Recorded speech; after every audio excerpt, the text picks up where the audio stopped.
Governor. The Constitution of India envisages the same pattern of government in the states as that for the center, that is, a parliamentary system.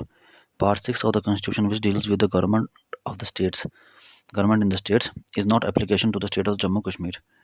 Article 153 to 167, Article 153 to 167 in Part 6 of the Constitution deal with the state executive. The state executive consists of governor, CM, COM, and advocate general of the state.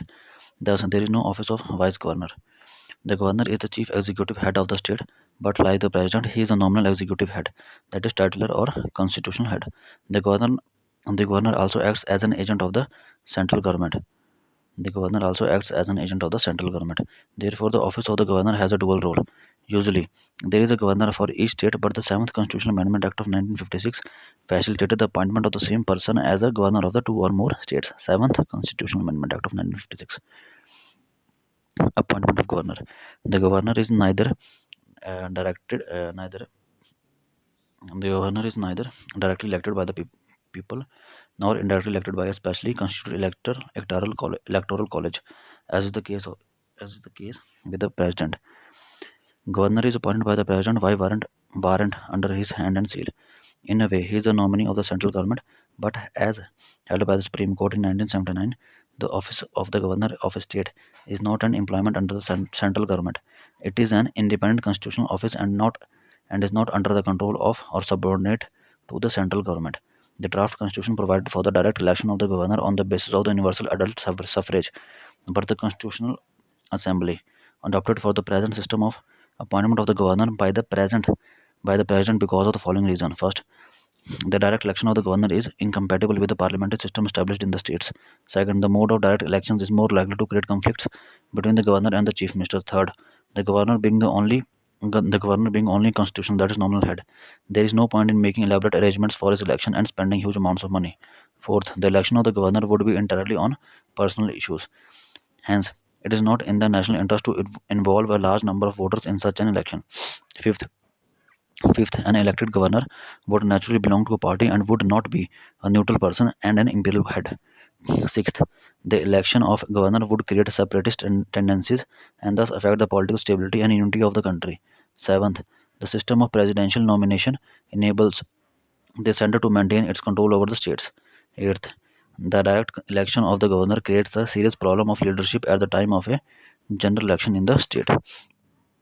Ninth, the chief minister would like his nominee to the contest for governorship. Hence, the chief minister would like his nominee to contest for governorship. Hence, a second-rate man of the ruling party is elected as governor. Therefore, the American model where the governor of a state is directly elected was dropped, and the Canadian model where the governor of the provinces, that is states, is appointed by the governor general center, was accepted by the Constituent Assembly. The Constitution lays down only two qualifications for the appointment of the person as a governor. He should be a citizen of India and he should have completed the age of 35 years.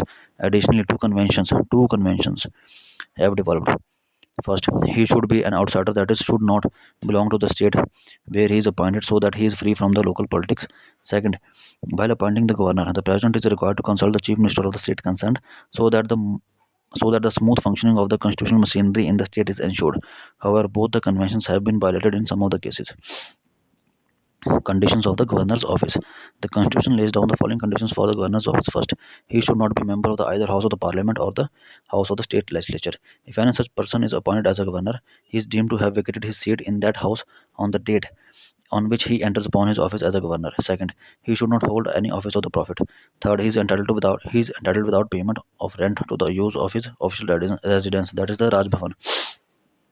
Fourth, he is entitled to such emoluments, allowances, and privileges as may be determined by the Parliament. Parliament determines his emoluments and allowances and privileges. Fifth, when the same person is appointed as the governor of two or more states, the emoluments and allowances payable to him are shared by the states in such proportion as determined by the president. Sixth, his emoluments and allowances cannot be diminished during the term of his office. He enjoys personal immunity from legal liability for his official acts during his term of office. He is immune from the criminal proceedings even in respect of his personal acts. He cannot be arrested or imprisoned. However, after giving 2 months' notice, civil proceedings can be instituted against him during the term of the office in respect of his personal acts. Before entering upon his office, the governor has to make and subscribe to an oath or affirmation. In his oath, the governor swears to faithfully execute the office, to preserve, protect, and defend the Constitution and the law, to devote himself to the service and the well-being of the people of the state. The oath of the office of the governor is administered by the Chief Justice of the concerned state high court, and in his absence, the senior most judge of that high court available. Every person discharging the functions of the governor also undertakes the similar oath or affirmation. Term or term of governor's office. A governor holds office for a term of 5 years from the date on which he enters upon his office. However, this term of the 5 years is subject to the pleasure of the president. Further, he can resign at any time by addressing a resignation letter to the president. The Supreme Court held that the pleasure of the president is not justiciable. The governor has a security of tenure and no fixed term of office. He may be removed by the president at any time. The Constitution does not lay any grounds upon which the governor may be removed by the president. Hence, the National Front government headed by the VP Singh in 1989 asked all the governors to resign as they were appointed by the Congress government. Eventually, some of the governors were replaced and some were allowed to continue.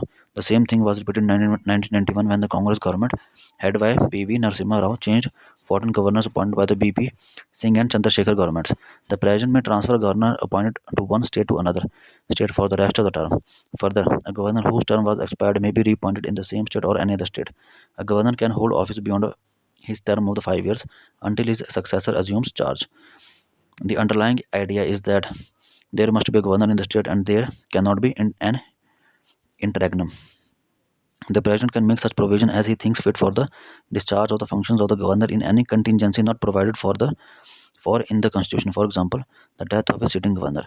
Thus, the Chief Justice of a concerned state high court may be appointed temporarily to discharge the functions of the governor of that state. Powers and functions of governor. A governor possesses executive, legislative, financial, and judicial powers, more or less analogous to the President of India. However, he has no diplomatic, military, or emergency powers like the President. So, first, the executive powers. The executive powers and functions of the governor are: first, all executive actions of the government of a state are formally taken in his name. He can make rules specifying the manner in which the orders and other instruments made and executed in his name shall be authenticated. Third, he can make rules for the convenient transaction of the business of a state and for the allocation among the ministers of the state business. Fourth, he appoints the chief minister and the other ministers. They also hold office during his pleasure. There should be a tribal welfare minister in the states of Chhattisgarh, Jharkhand, Chhattisgarh, Madhya Pradesh, and Odisha appointed by him. Fifth, he appoints the Advocate General of the state and determines his remuneration. The Advocate General also holds office during the pleasure of the governor.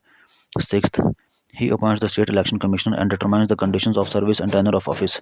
Determines his conditions of service and tenure of office. However, the state election commissioner can be removed only in like the manner and on the like the grounds as the judge of a high court. He appoints the chairman and the members of the State Public Service Commission. However, they can be removed only by the president and not by a governor. Eighth, he can seek any information relating to the administration of the affairs of the state and proposals for legislation from the chief minister.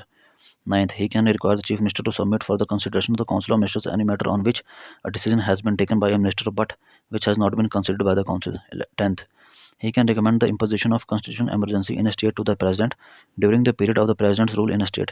The governor enjoys extensive executive powers as an agent of the president. 11th, he acts as the chancellor of universities in the state. He also appoints vice chancellors of the universities in the state. Now, the legislative powers of the governor. A governor is an integral part of the state legislature. In that capacity, he has the following legislative powers and functions. First, he can summon or prorogue. He can summon or prorogue the state legislature and dissolve the state legislative assembly. Second, he can address the state legislature at the commencement of the first session after each general election and the first session of each year. Third, he can send messages to the house or houses of the state legislature with respect to a bill pending in the legislature or otherwise. Fourth, he can appoint any member of the state legislative assembly to preside over his proceedings when the office of both the speaker and the deputy speaker fall vacant. Similarly, he can appoint any member of the state legislature council to preside over its proceeding when the office of the both chairman and deputy chairman falls vacant. Fifth, he nominates a one-sixth of the members of the state legislative council from amongst persons having special knowledge or practical experience in the literature, science, art, cooperative movement, and social services. 6. He can nominate one member to the state legislative assembly from the Anglo-Indian community. 7. He decides on the question of disqualification of members of the state legislature state legislature in consultation with the election commission. Eighth, when a bill is sent to the governor after it is passed by the state legislature, he can give his assent to the bill or withhold his assent to the bill or return the bill if it is not a money bill for the reconsideration of the state legislature. However, if the bill is again, however, the bill is passed again by the state legislature with or without amendments, the governor has to give his assent to the bill or reserve the bill for the consideration of the president. In one case, such reservation is obligatory, that is, where the bill passed by the state legislature endangers the position of the state high court. In addition, the governor can also reserve the bill if it is of the following nature. First, ultra vires, that is against the provisions of the constitution. Second, opposed to the directive principles of the state policy. Third, against the larger interest of the country. Fourth, of grave national importance. And fifth, dealing with the compulsory acquisition of the property under Article 31A of the Constitution. Ninth point, he can promulgate ordinances when the state legislature is not in session. These ordinances must be approved by the state legislature within 6 weeks from its reassembly. He can also withdraw an ordinance anytime. This is the most important legislative power of the governor. 10th, he lays the reports of the State Finance Commission, the State Public Service Commission, and the CAG relating to the accounts of the state before the state legislature. Financial powers. The financial powers and the functions of the governor are: first, he sees that the annual financial statement, that is state budget is laid before the state legislature. Second, money bills can be introduced in the state legislature only with his prior recommendations. Third, no demand for a grant can be made except on his recommendations. Fourth, he can make advances out of the contingency fund of the state to meet any unforeseen expenditure. Fifth, he continues a finance commission after every 5 years to review the financial position of the panchayats and the municipalities. Judicial powers of the governor. First, he can grant pardons, reprieves, respite, and remissions on of the punishment, or suspend, remit, or commute a sentence of any person convicted of any offence against any law relating to the matter to which executive power of the state extends. Second, he is consulted by the president while appointing the judges of the concerned state high courts.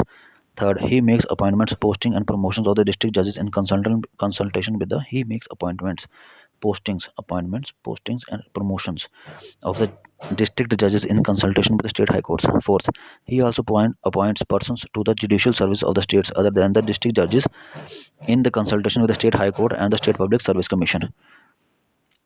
ठीक है, district जजेस में जो है high court की consultation जुड़ी है, जबकि अदर देन डिस्ट्रिक्ट जज हैं उनमें स्टेट पब्लिक सर्विस कमीशन भी की कंसल्टेशन भी जुड़ी है हाई कोर्ट के साथ साथ. 3 important powers of the governor: veto power, ordinance making power, and the pardoning power, by comparing them with that of the president. So with regard comparing veto powers of the president and the governor, so first is the president and then is the governor with regard to the ordinary bills. So every ordinary bill after it is passed by the both houses of the parliament, either slightly or at the joint sitting, is present to the president for his assent. He has 3 alternatives. In case of governor, every ordinary bill after it is passed by the legislative assembly in the case of the unicameral legislation, or by the both houses in case of bicameral legislature, either in the first instance or in the second instance, is represented to the governor for his assent. Governor has 4 alternatives. So the 3 alternatives of the president: he may give his assent to the bill, the bill then becomes an act. He may withhold his assent to the bill then ends and does not become an act. He may turn the bill for the reconsideration of the houses. If the bill is passed by the both houses as again with or without amendments and represented to the president for his assent, the president must give his assent to the bill. Thus the president enjoys only a suspensive veto. Now, in governor's case, he may give his assent to the bill then becomes an act. He may withhold his assent to the bill then ends and does not become an act. He may turn the bill for the reconsideration of the house or the houses. If the bill is passed by the house or houses again with or without amendments and presented to the governor for his assent, the governor must give his assent to the bill. Thus the governor enjoys only a suspensive veto. Fourth point, he may reserve the bill for the consideration of the president. So when a state bill is reserved by the governor for the consideration of the president has 3 alternatives. He may give his assent to the bill then becomes an act. He may withhold his assent to the bill then ends and does not become an act. And C, he may return the bill for the reconsideration of the house or the houses of the state legislature. When a bill is so returned, the house or the houses have to reconsider it within 6 months. If the bill is passed by the house or houses again with or without amendments and presented to the president for his assent, the president is not bound to give his assent to the bill. He may give his assent to such a bill or withhold his assent. and of the governor. When the governor reserves a bill for the reconsideration of the president, he will not have any further role in the enactment of the bill. If the bill is returned by the president for the reconsideration of the House or the Houses and is passed again, the bill must be presented again for the president assent only. If the president gives assent to the bill, it becomes an act. This means that the assent of the governor is no longer required. With regard to money bills, every money bill, after it is passed by the parliament, is represented to the president for his assent. He has two alternatives. He may give his assent to the bill then becomes an act. He may withhold his assent to the bill ends and does not become an act. Thus, the president cannot return a money bill for the reconsideration of the parliament.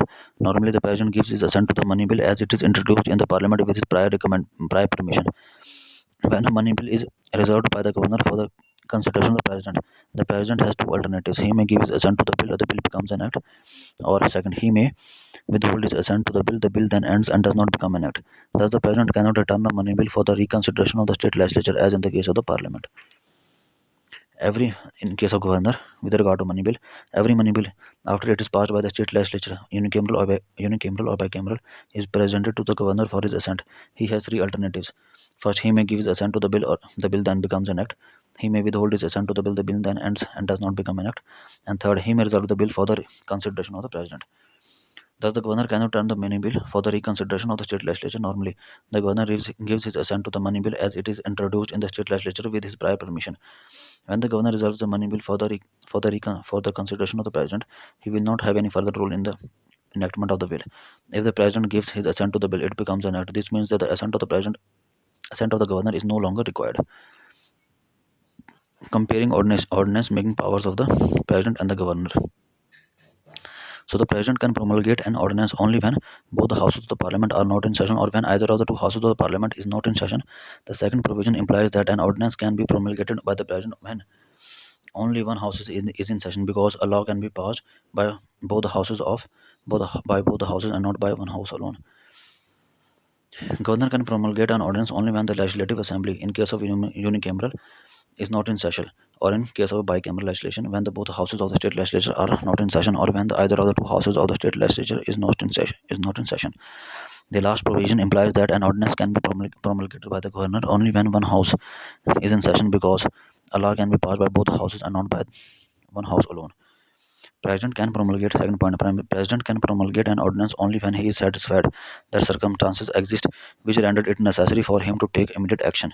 Governor can promulgate an ordinance when he is satisfied that circumstances exist which render it necessary for him to take immediate action. President ordinance making power is coextensive with the legislative power of the parliament.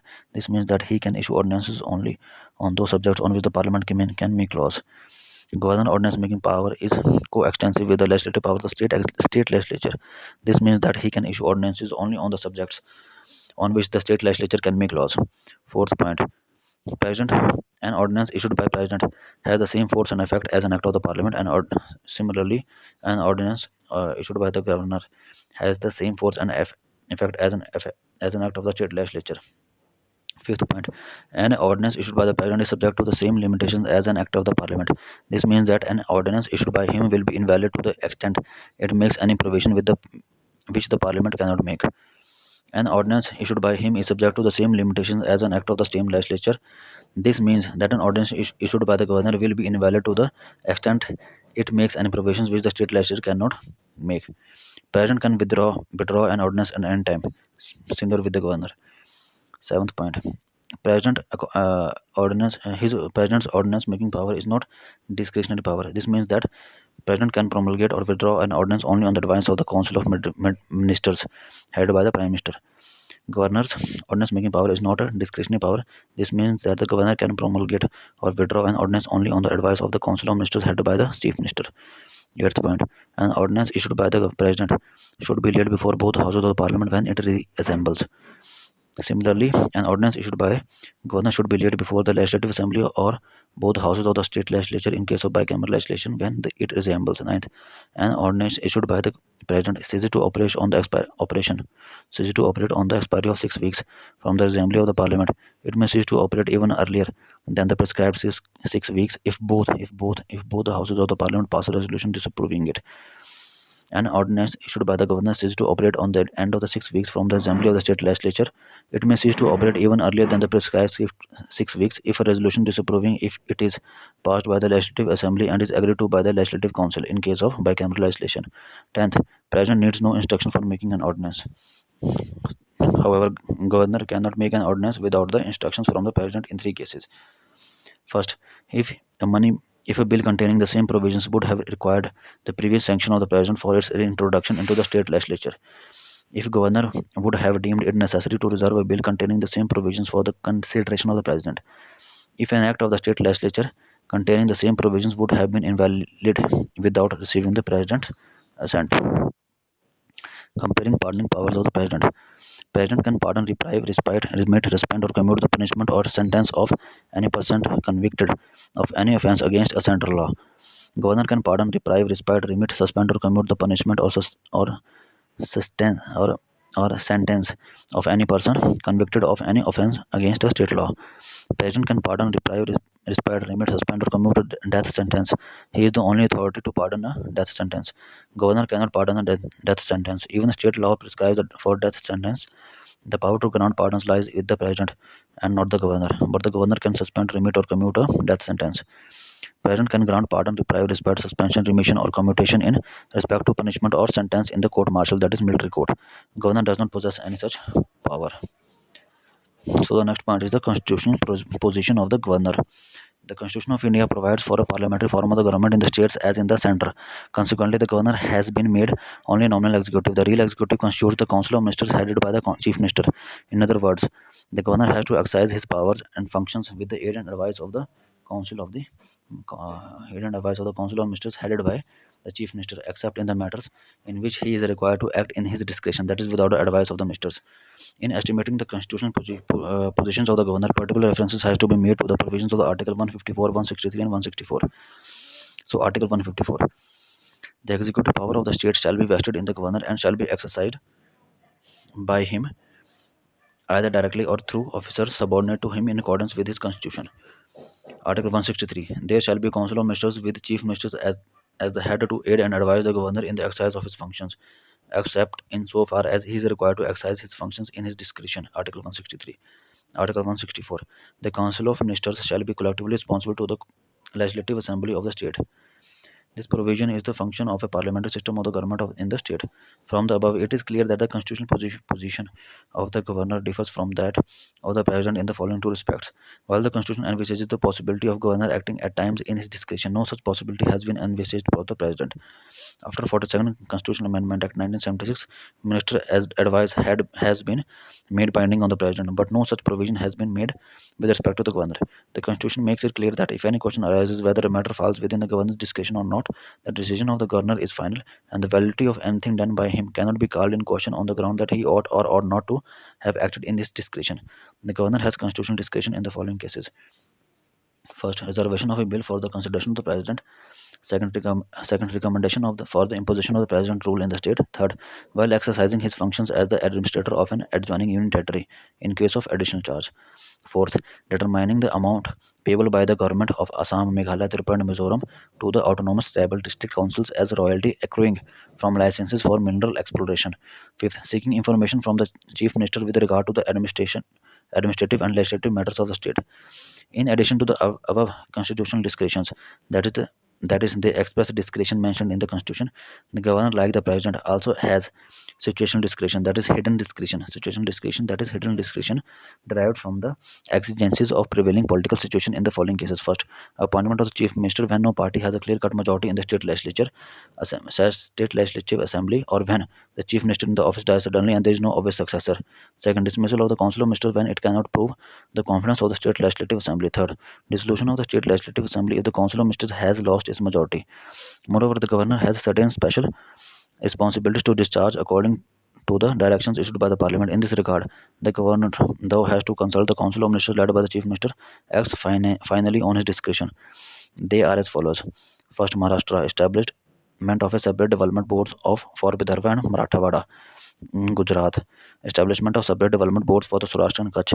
Nagaland, with respect to law and order in the state, so long as the internal disturbance in the Naga Hills, Tuensang area continues. in Assam with respect to the administration of the tribal areas, in Manipur regarding the administration of the hill areas in the state, in Sikkim for peace and for ensuring social and economic advancement of the different sections of the population, in Arunachal Pradesh with respect to the law and order in the state, in Karnataka establishment of a state development board for Hyderabad Karnataka region.